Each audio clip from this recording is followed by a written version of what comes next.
I did not see this clip.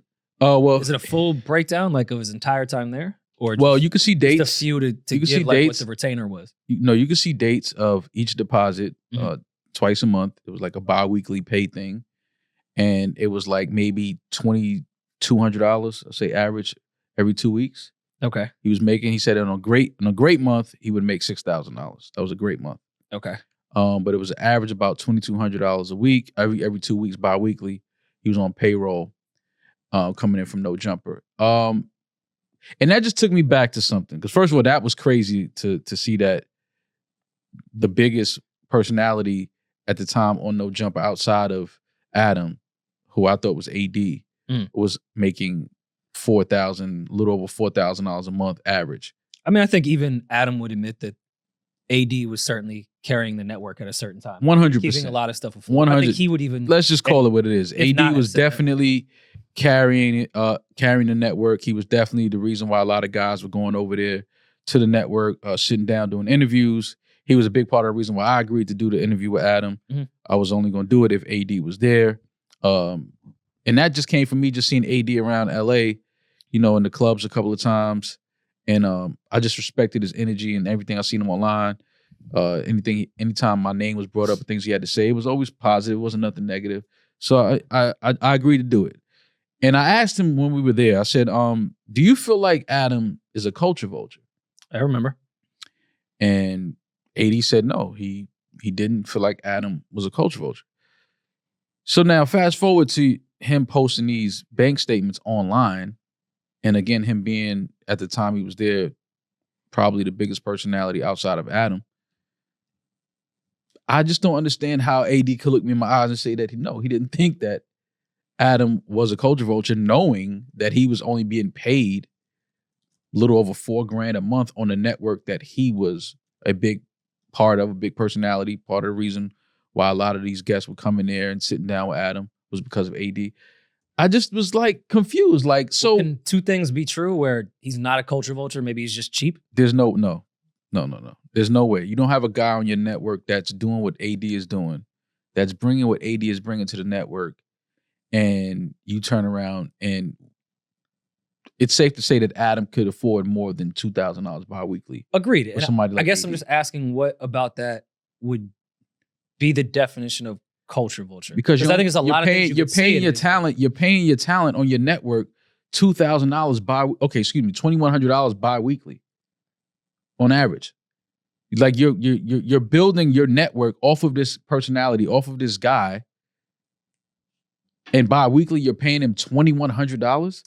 Okay, but I've tapped into the death row YouTube world. I've heard a lot of people that were at death row complain about some of the weekly stipends they were getting because Suge was paying people like almost salaries, certain artists. Mm-hmm. And they were saying that was really low.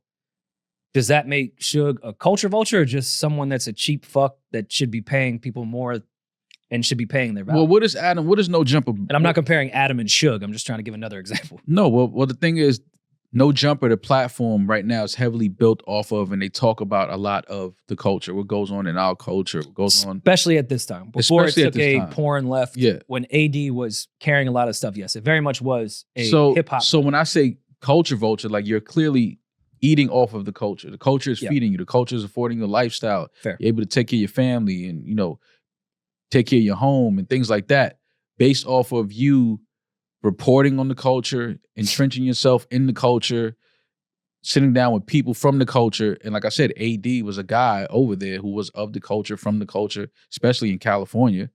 So he opened up a lot of doors and created a lot of the relationships for Adam to benefit off of at his network.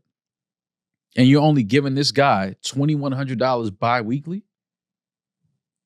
Okay. That's some culture vulture shit. You're eating off the culture, but you're not taking care of the culture. You're not, making sure the culture is eating. Mm.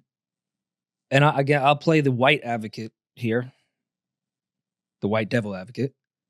Is there a number that would make him not a culture vulture? Because I feel like the intentions is really where the culture vulture definition makes the most sense to me.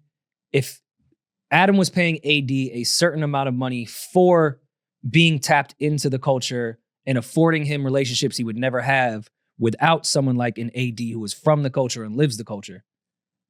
Is it okay if there's a number? Can it be bought that makes you not a culture vulture? Yes, you and pay no. a certain yes amount of and money? no. AD should not have been making what somebody at Starbucks could make. I agree. I mean, I couldn't. I mean, let's just put it this. So yes, AD is worth way more than this. Yes, you can't. He's worth way more than $2,100 biweekly. AD is worth way more than that.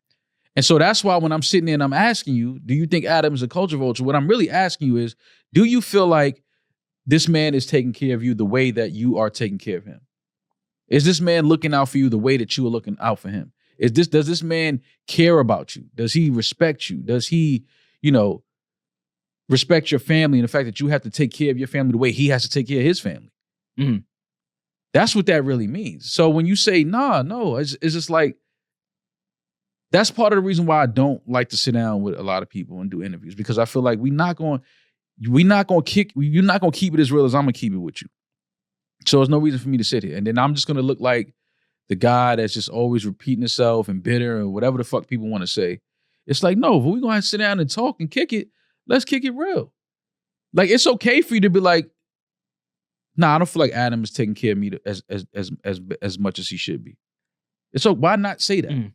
I guess I'm just going back to the culture vulture thing. Like Dame, who I think coined the term, when he speaks about Lior and Lior being a culture vulture, it never really lands on we didn't make enough money over there. It was the behaviors and the intentions on how they went about things. Mm-hmm. So I wouldn't give pushback if someone were to say, hey, I think Adam is a culture vulture because he used AD to tap into a culture that he was not a part of and exploit it. I'm not saying that's the truth or not, but if someone came with that perspective, I'd be like, all right, cool. I see what you're trying to say.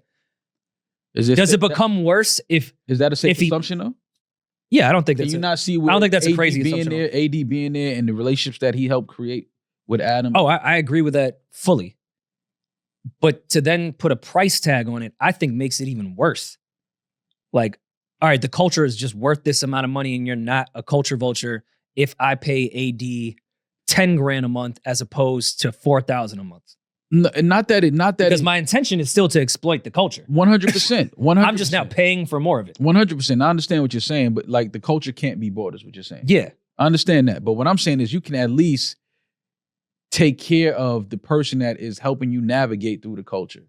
Take care of the person that is helping you build your network. The person that is bringing people to your network and making you a respectable figure in this space. Like AD was helping, he was assisting with all of that. He was creating relationships and, telling people, Adam is cool, come fuck with him, like this, that. So it's like, yeah, but to turn around and be able to post pay stubs where you were making $2,100 but bi-weekly. He agreed to that. That's that too. Yeah, but that's also, to me, that's culture vulture behavior can be purposely putting people of the culture in bad deals when they may need the money the most. 100%. That to me is a behavioral thing that you're doing. Like the way certain execs will take advantage of young artists that are coming from areas where, bro, you're going to offer me $100 grand. Like I have zero money. My family's fucked up. And the exec knows that. And I'm not saying this is a situation with AD. I'm just giving another example. Yeah. They know that artist will give their publishing master's life away for $100,000 advance. And to me, it's not the money value. It's that you intentionally took advantage of somebody from the culture to exploit it. Mm-hmm. That's culture vulture shit to me. Okay, I get that. But again, just from this angle, because I'm assuming AD's a grown man. They probably had conversations. They landed on this number. It was fine. We're looking at multiple pay stubs here. He agreed to it. It was fine. And then obviously they had the falling out. No, but listen. And now it's like how little I was making. But that's the part you're missing. No, but he only did this because Adam said that he was making what you're doing that's now. Fair for him to do. Yeah, you're not making the money that I was paying. Like, hey, that's fair. In other words, AD's saying, bro, you wasn't paying me much over there. No, that's fair. I was really doing that shit, building that shit just to get my name up, get my rep up, learn the business, whatever AD had, whatever plan he had. He felt like, all right, there's a bigger play. Which I believe when you guys did the episode with them, he mentioned, he was like, I know the worth here from that aspect of things. Yeah, no. And by the way, and let's not just put that on Adam. a lot of platforms, period, not just in the media space, if I'm allowing you to come on to this platform, that doesn't even have a value price on it. Like this community here, when I put your face right here, that allows a million options. I'm not putting you into a contract where it's exclusive that you could only do no jumper shit. Execs kind of look at that as free promo. Like that's the most professional version of do it for the look. Yeah, but come on, man. Oh, I don't agree with it all the time. $2,100 bi-weekly, I'm sure Adam bro. could make a case in that regard too. Like I put fuck that case, AD man. That's not AD shouldn't. That's disrespectful. That's what AD was being paid bi-weekly. Oh, I agree there. Yeah, that's disrespectful, bro. Like that is just no two ways about it. That's disrespectful, and it's letting you know what Adam thinks of you and thinks of your worth. No, Rory and Mom. Man, were they lucky, Maul. They just got a sneak peek into our Patreon content. To see the full episode and all our other Patreon episodes, please go to patreon.com/newroryandmaul. Get access to our Discord chat, early releases on sketches, merch, maybe even date Maul for the right tier. He's available. That has to be the right tier. Okay. What's the price though for that? We can add that now. We're looking at a little 30K maybe. Okay. Yeah. I like that you own your value. Yeah. 30K. 30K and you can have sex with Maul. Yep. Let's do it. Patreon.com/RoryandMaul.